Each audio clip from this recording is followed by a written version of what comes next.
Hello everyone, আসসালামু আলাইকুম। অনেকদিন ধরে ভাবছি সিলেট যাব, তাই ব্যাগপত্র গুছিয়ে রওনা দিলাম সিলেট যাবার উদ্দেশ্যে। রাস্তায় এসে গাড়ির জন্য অপেক্ষা করছি। কিছুক্ষণ পরে গাড়ি চলে এসেছে। এবার গাড়িতে ওঠার পালা। গাড়িতে উঠে সিটে বসলাম। কি, পুরো বাস ফাঁকা। আমার হেডফোনটা কোথায়? হেডফোনটা বের করে আমার নিজের পছন্দের গান শুনতে লাগলাম। খুবই ভালো লাগছে। একা একা ঘোরার মজাটাই অন্যরকম। অবশেষে কয়েক ঘন্টা পর সিলেট শহরে এসে নামলাম এবং থাকার জন্য হোটেল খুঁজতে লাগলাম। অবশেষে হোটেল রয়্যাল প্যালেসে রুম বুক করে নিলাম। চাবিটা নিয়ে রুমে চলে আসলাম। বাহ, খুবই সুন্দর লাগছে রুমটা।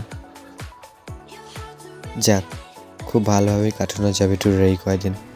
ওয়াশরুমে এসে ফেস ক্লিন করলাম পানি দিয়ে। তারপর ফেস ওয়াশ করে টাওয়াল দিয়ে মুখ মুছে নিলাম।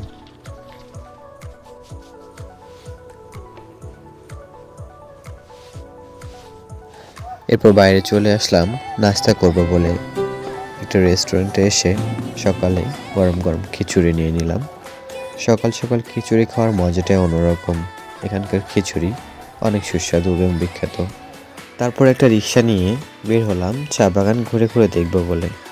খুবই ভালো লাগছে, মনোরম পরিবেশ, চারদিকে চা বাগান, মাঝখানে মেঠো পথ। হঠাৎ করে মনে হলো এভাবে না, হেঁটে হেঁটে চা বাগান দেখব। হেঁটে হেঁটে চা বাগান দেখছি। একা একা ঘোরার মজাটা অন্যরকম।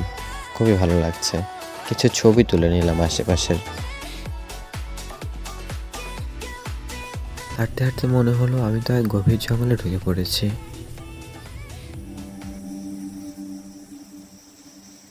পিছনে বাঘ দেখে আমি দৌড় দিলাম।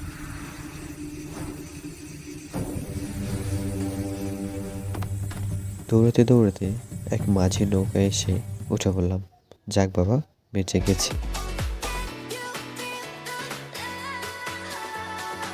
নির্মল বাতাস উপভোগ করছি আর সবকিছুর ছবি তুলছি। মনে দোলা লেগে যাচ্ছে।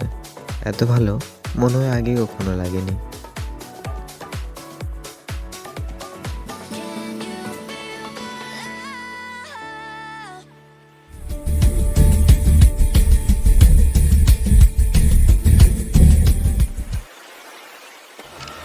করে ভয় হতে শুরু করলো।